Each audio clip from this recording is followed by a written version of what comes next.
They were worlds apart, bound only by the fleeting warmth of childhood.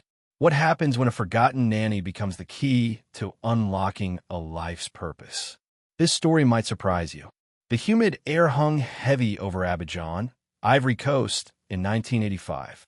For young Antoine, a blonde-haired boy from France, this vibrant West African nation was his world. His father, an engineer, had been stationed here for several years, overseeing a large construction project.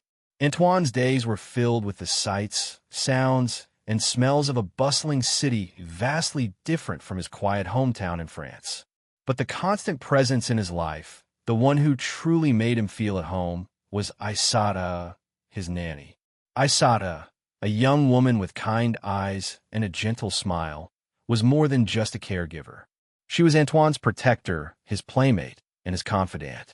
Every morning, she would arrive at their modest home, her colorful pain wrapped tightly around her waist, carrying Antoine on her back as she navigated the crowded streets.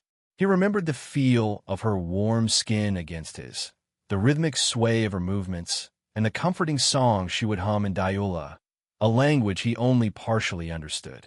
She taught him to appreciate the simple things, the taste of ripe mangoes, the beauty of the hibiscus flowers, and the importance of respecting everyone, regardless of their background. His family hired Aissata, giving her employment to sustain her family back in her village. The day Antoine's father announced their return to France was bittersweet. He was excited to see his grandparents and play with his old friends, but he couldn't bear the thought of leaving Aissata. He remembered clinging to her, tears streaming down his face, as his father gently pried him away. They exchanged addresses, promising to write, but as the years passed, the letters became less frequent, and eventually, they stopped altogether. They were from totally different worlds. Antoine grew up in France, his memories of Ivory Coast fading with time. He excelled in school, pursued a career, and built a life for himself. But deep down, a part of him always felt incomplete.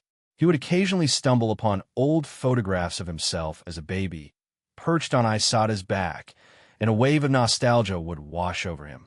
He wondered what had become of her. Was she still living in Abidjan? Was she happy? As he entered his late 30s, a strong urge to reconnect with Aissata began to consume him. He felt a deep sense of gratitude for her kindness and wanted to show her how much she had meant to him. He began to research, scouring online forums and contacting acquaintances who had lived in Ivory Coast. The search was arduous, filled with dead ends and false leads. The country changed a lot over the years. He encountered language barriers and cultural differences. Antoine booked a flight to Abidjan.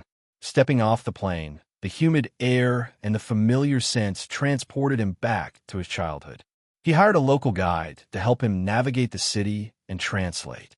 They started by visiting the neighborhood where he used to live, but the house was gone, replaced by a modern apartment building. He asked around, showing Aissata's picture to anyone who would stop and listen. Most people shook their heads, but one elderly woman recognized her. Aissata? Yes, I remember her. She used to work for the French family down the street. She moved to the outskirts of the city many years ago, to a village near Anyama.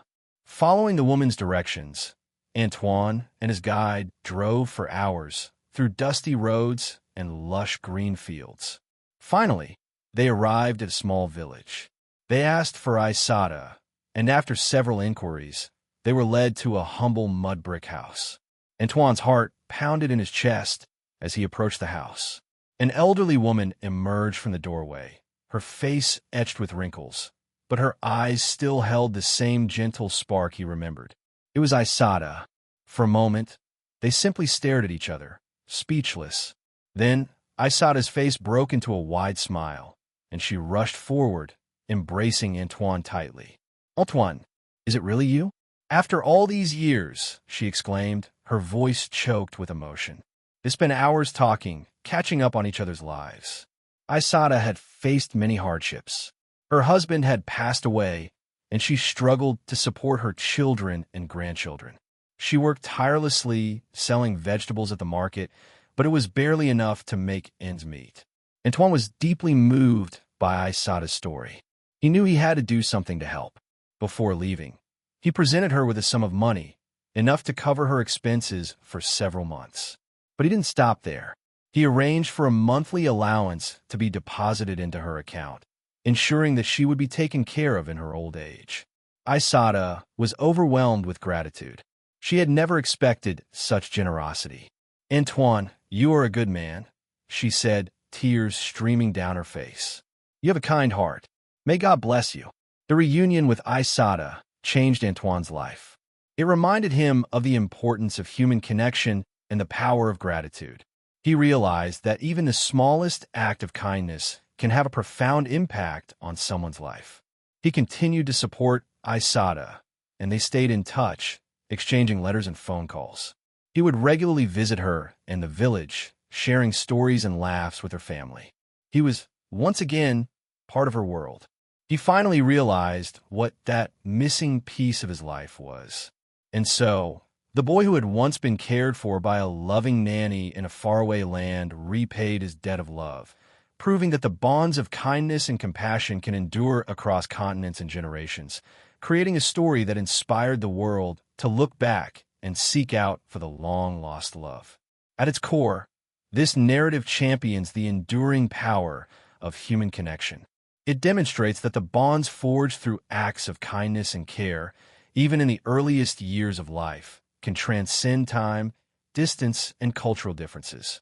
The story serves as a potent reminder that genuine human relationships, built on respect and empathy, are invaluable and worthy of nurturing, regardless of circumstance. It urges us to recognize and appreciate those individuals who have positively shaped our lives, and to actively seek opportunities to express our gratitude. Beyond the touching reunion, this tale challenges conventional notions of success and wealth. It suggests that true fulfillment lies not solely in material possessions or career achievements, but in the ability to make a meaningful difference in the lives of others.